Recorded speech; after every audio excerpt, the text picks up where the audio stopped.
from the local station. This is Weather Authority Weekday.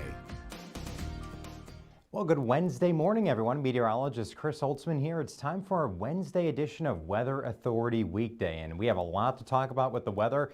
Number one, it's been so dry out there. We've had numerous reports of brush fires around, and also on top of that, we've been so cold out there. So I do want to show you, I put together this graphic yesterday, and I wanted to show you this morning. Now, again, this morning we were not below freezing. However, when you look at consecutive days with lows below freezing, believe it or not, Jacksonville International Airport recorded 8 days below freezing this year, and that ended on February 2nd. So that actually ties the most number of days consecutively with lows at or below freezing since records have been recorded at this station.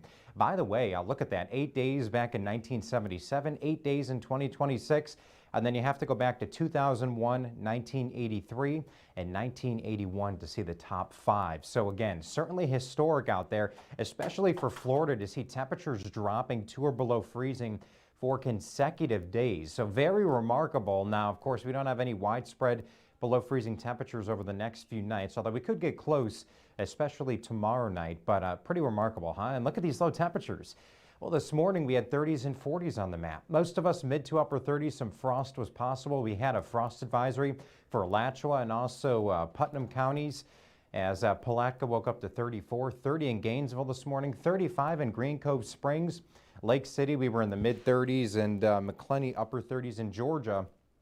A little bit warmer due to the cloud cover around with a front, where temperatures were in the 40s. Now, I do want to show you as well as we advance on Green Cove Springs. Let's take a live look here. Nice and sunny. Clouds are starting to build, though, as our next disturbance is moving in. And that disturbance will bring eventually some rainfall to our area late tonight into the day tomorrow, very early in the day. I'm not expecting a significant amount of rain, but we'll certainly take any rain that we can get across our area. Let's take a live look. Jacksonville Beach, looking at those mid to upper level clouds pushing in. Overall, though, it is a dry forecast right now as some folks are out there walking the beach. And as we look live in Mayport, you see some of those mid to upper level clouds around. A live look there from our Morningstar Marinas camera. And you notice as well, we are looking at a bit of a breeze, but that flag is moving into a different direction today. Remember, over the weekend and early this week, we had generally the northwesterly wind. Well, today we're starting to get a southerly wind, and that southerly wind will bring some warmer temperatures today. And then we do see a cool down as we head into tomorrow. 65 already. How about that? Feels pretty pleasant out there. Average highs around 66, so most of us are near that right now. 41% humidity, so it is relatively dry. And we do have a southwesterly wind around 15 miles per hour. Let me show you a live look here, Jacksonville International, and what we're looking at across the region. Some mid to upper level clouds again advancing in with that front. We have a temperature at the airport of 65.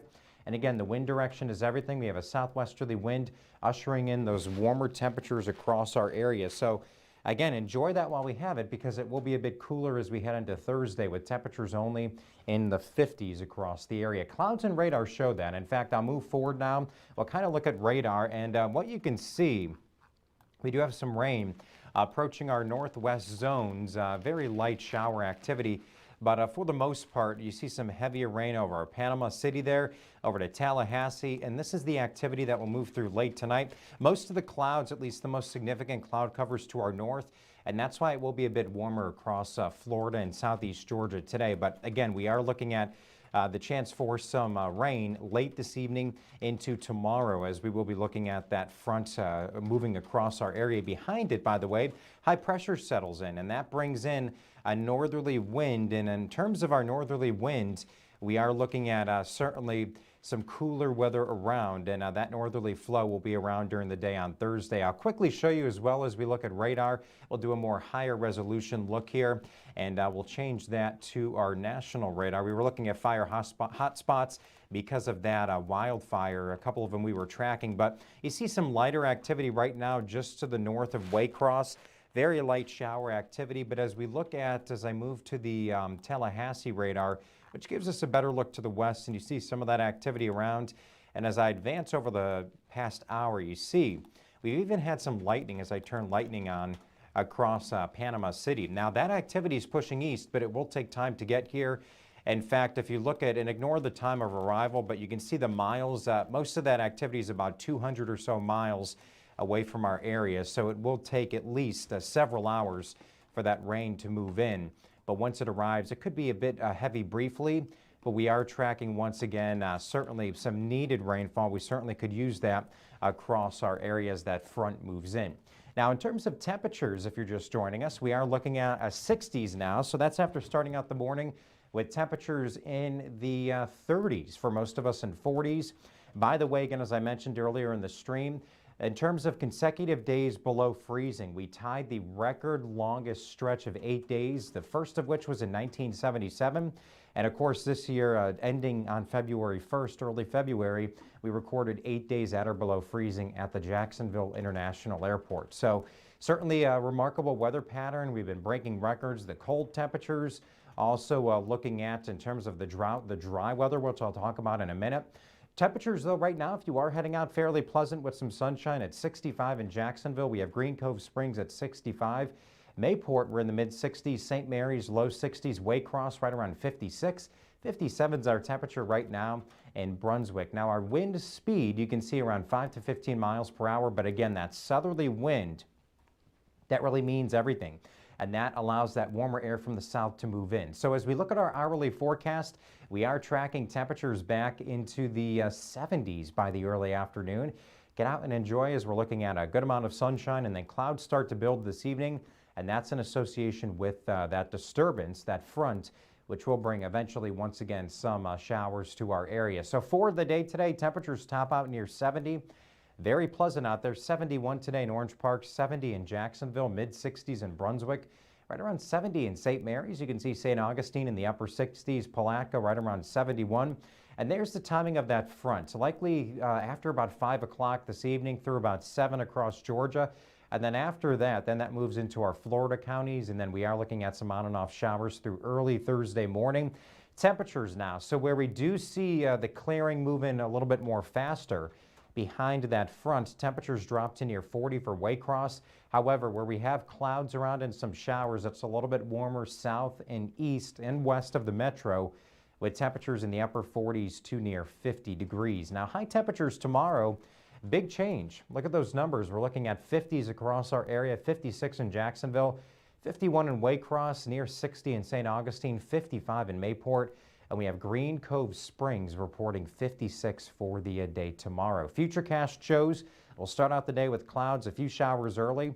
After sunrise, we dry out, and then we'll see some sunshine later in the day. But clouds will generally be around for the most part across our area. And that means that we are tracking a cooler day around. By the way, look at this in terms of our rainfall. And this is why I was mentioning the drought. So from August 25th or late in the wet season through February 1st, we average generally around 24 inches or so of rain. Well, look at this. We're in a deficit of over a foot of rain at the Jacksonville International Airport. So again, when you look at the deficit for just this year, might not be much in terms of the yearly deficit, but when you factor in the rainfall that we did not see last year, the extreme deficits to this year, well, this puts it into perspective. You can see ending February 1st of this year, the airport's only picked up 8.8 inches of rain. This ties as the second driest stretch since the late 1800s in that time frame. Number one was from 1962 at 7.64 inches, and then you can see ending February 1st of 1932, 8.84 inches, 1918, 9 inches, 1928, 9 inches. So it goes to show how rare that is. Most of those records are from the early to middle 1900s. So yeah, it's been quite some time since we've been this dry within that time period, and really looking at the foreseeable future, I'm not seeing any significant widespread rain, at least over the next week. And I do want to alert you now, the drought monitor will be updated tomorrow. Every Thursday it gets updated. The most recent update that was pushed out last Thursday, that added an area of extreme drought to portions of Columbia, also Baker, Union, and Bradford counties, Alachua County. That's where that red is showing up. And even into our northern Georgia zones now, into Ware and Pierce counties. The extreme northern part of each of those counties is now under an extreme drought, while the rest of our area under a severe drought. So it goes to show we need the rain. The dry weather is not helping that risk for wildfires, especially factored in with the cold weather and the wind. But it looks like, again, little if any rain is in the forecast. In fact, You can see that where that rainfall kind of, there's like a area with less amounts right over Jacksonville and most of our region. Most of the rain where that green is across the northern areas there into Georgia, South Carolina, and even North Carolina, with more totals, at least the higher totals, generally off our coast. Now, in terms of our cloud and radar forecast, you can see there goes the front. By Thursday, we are looking at a northwesterly wind. Again, that direction we're familiar with here with the colder temperatures. That'll bring temperatures down into the 50s by Thursday, with lows in the low to even mid-30s. So we'll likely have some frost, and then it looks like another front moves to the north. But overall, we're looking at pretty pleasant temperatures over the weekend, with highs likely back into the 60s and 50s. By the way, it's been quite some time in the temperature outlook since we've seen those brighter colors, the warmer temperatures, a good signal as we head into next week and beyond. I was looking at some raw model data, and 70s appear to be more common, at least in the long-term outlook, at least as of this morning. That, of course, can change, but it is looking like we'll see a better chance of above normal temperatures, and that's compared to the average high of around 66. So you get the idea. Likely 70s will be more common by next week and beyond that. 7-day forecast shows we are looking at 70 for the day today. Rain coverage will go up late this evening into the overnight hours, and then by early Thursday, 20% mainly before sunrise, 56 on Thursday. Now Thursday night we'll see lows back in the low to even mid-30s, so patchy frost will be possible. And then over the weekend, looking beautiful. How about that? 61 by Friday. Sunny. We're sunny by Saturday and Sunday with highs in the mid to upper 60s. And then the 70s roll in by early next week with highs in the low 70s and overnight lows, thankfully, safely above freezing across our area, with 40s common by the weekend into early next week. So that's a look at our local weather. I'll be back with a national look at weather coming up in just a few minutes. Everyone, meteorologist Chris Holtzman here. Let's take a live look at our temperature. And again, here in Florida, we're not really complaining, as temperatures, Tampa, Jacksonville, low 60s, low 70s in Miami. And really, most of the country is still seeing that cold generally to our north. By the way, in New York, where it's expected to get even colder with wind chills close to 20 to 30 below zero. Look at what can happen. And we kind of saw some of these photos with some of the icing we had. If you left your hose on, you saw that. That's a live look, or not a live look, rather a video of an ice dam roof buildup, and that raises the damage risk. Remember, there's that little roof rake. I remember growing up in Connecticut, that's what we had to use on several occasions because, again, when you factor in all that snow on the roof, it can weigh down the roof, and roofs actually cave in and collapse. If you lived up north, you certainly know what I'm talking about, but there's a live look there in New York, and I'm sure it looks like that now, by the way, because, again, the temperatures are so chilly around. So from New York, we'll look at Florida now, because we do have temperatures in the 60s and 70s, and the manatees, of course, have been coping with the cold. In fact, frigid temperatures in South Florida. It's not frigid right now, but those temperatures earlier in the week have everyone seeking warmth, even the wildlife, by the way. And temperatures are in the 30s this week in West Palm Beach, and of course have dropped water temperatures. But luckily, the manatees know the best place to seek warmth, and that includes the natural gas facility in the Lake Worth Lagoon, which pumps up warm water for the Florida wildlife. So that warm water gets pumped out of there to allow the manatees to get more comfortable there. Early Tuesday, more than 200 manatees were spotted swimming and relaxing in the area, and the Manatee Lagoon has attracted manatees for decades, and as they've learned to travel toward the warm waters discharged from the Energy Center. So they seek the warmer water. Certainly enjoy that, because those water temperatures were chilly, weren't they? And even we had temperatures drop into the 50s across our area. So glad to see the manatees are doing well there. So let's talk about, as we escape Florida here, the rest of the country. We still have some snow on the ground. You can see a live look at our snow cover still across the Carolinas up north. And because of that storm, we're still seeing impacts from it. In fact, residents in some communities in Nashville, Tennessee, are now well into a second week. Can you imagine that with the cold? The second week without electricity. It's after a devastating ice storm hit their neighborhoods. Now we have the latest from one resident with a rising level of frustration about that lack of power. In North Nashville, off Whites Creek, a slow, rural pace is what makes home home. All kind of messes. Yeah, I really don't know what to do about it. But preferring a slower pace does not apply to getting their power back. We need all kind of help out there we can get. Generators power some homes. Ice is still thick on the drive, and trees and branches are only just getting cleared. Ice is still so thick in some places, bucket trucks can't get where they need to go. The only way this crew helped repair a connection was to climb. Since they've been here, I guess they've been working, because that was a mess up there. You know, it's all a mess. Lonnie Lehue called us, angry and frustrated by yet another day without power. He is going on day 10, and his zip code is not expected to get power back for another 3 to 5 days. He cautioned there were still power lines and branches down around his home, so we spoke in the driveway. I think I had my first breakdown a couple of days ago. And after spending nearly all the money he and his wife saved to travel on hotel rooms, he has run out of patience. I spent about $3,600 down at Vanderbilt downtown. She said I can go hotel. She's getting up. But you know, I mean, she's worthy of that. She's been there for me, thick and thin, mate. Decades of marriage, and she is the reason for his resilience. She's happy. As long as she's happy, I'm happy. And that's the main thing for me. It's why he needs power, so he can bring his family back home. Well, can you certainly imagine that? Over 2 weeks without power, and that cold certainly does not help much across our area. Now, in terms of our forecast as we advance, another chance for some snow will arrive across North Carolina and Virginia as we see the upper level system track, and that allows for some snow with those colder temperatures around.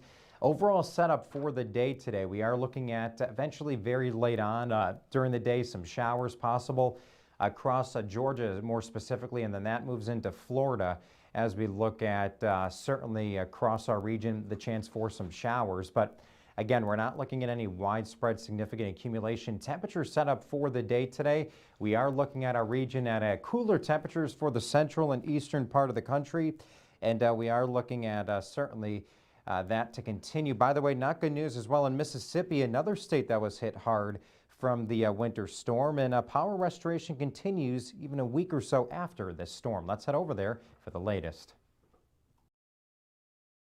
Got crews from all over the country.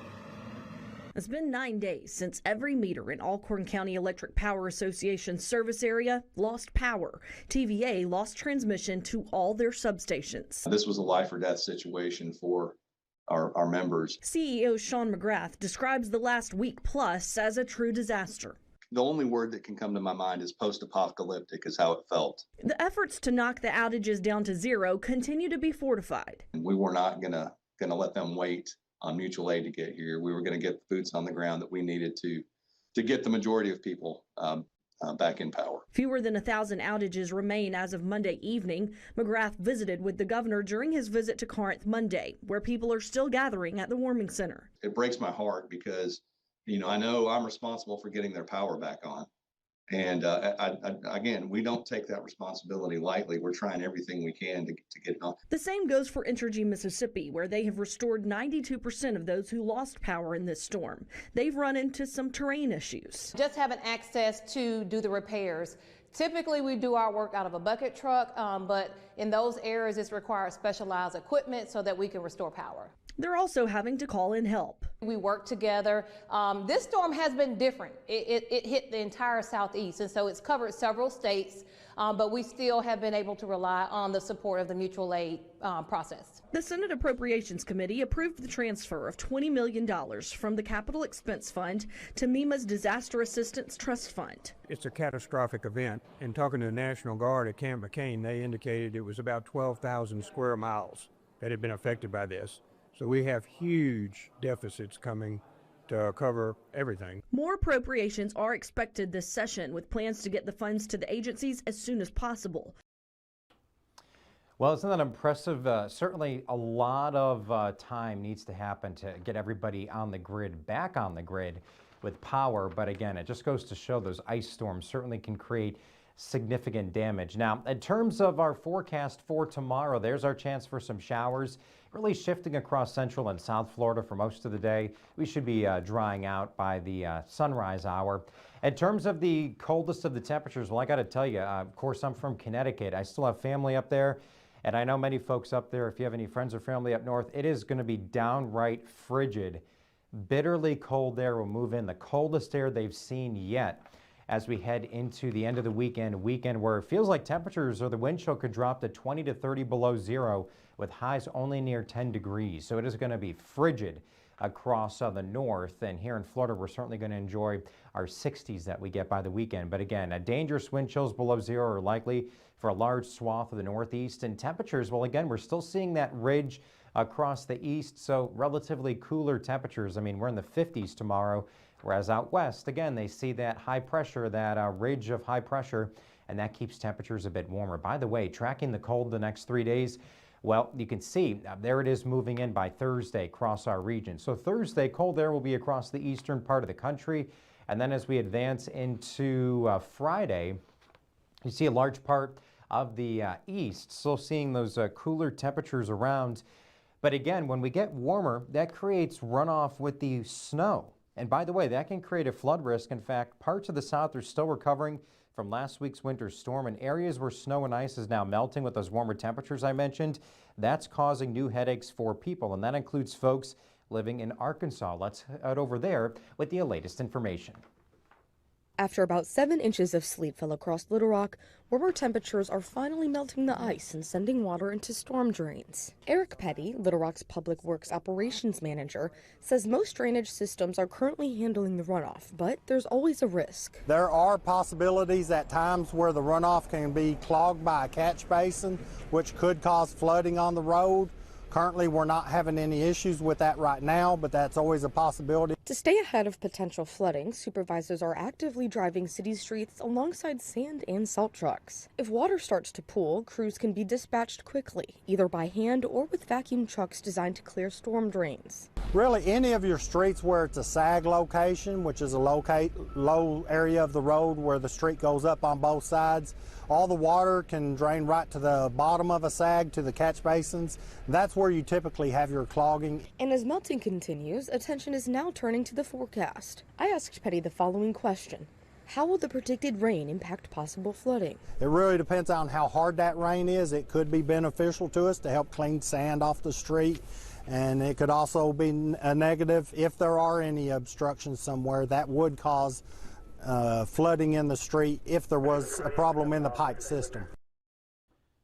Yeah, so when you think about all that snow melting, that's water. I mean, hard to believe when you see snow on the ground, you're like, there's that much water in it. And with some of that heavy wet snow, that has ratios that allow really a significant amount of water to be in it. So that can create certainly some flooding issues, especially up north across the area. But again, cold will be around on Friday, and then a look ahead finally over the next 3 days. As we look ahead on our graphics, you will see there goes that front, and that front will clear the region. So again, we're looking at that rain potential, and then finally ending with Thursday and Friday, we start to see some drier weather, and that moves in as we head into a Saturday as well. So a lot going on across the country, but certainly we are looking at a warmer forecast today, cooler tomorrow, and then slightly warmer by the weekend with even warmer days ahead as we head into the next week. So we will be tracking that. Of course, you can get the latest forecast on air, online, and on our weather app. And I will be here at noon and also into the afternoon and evening with the latest forecast. But for now, I hope you have a great rest of your Wednesday. See why every day more people are choosing News4JAX, Northeast Florida and South Georgia's #1 source for local news.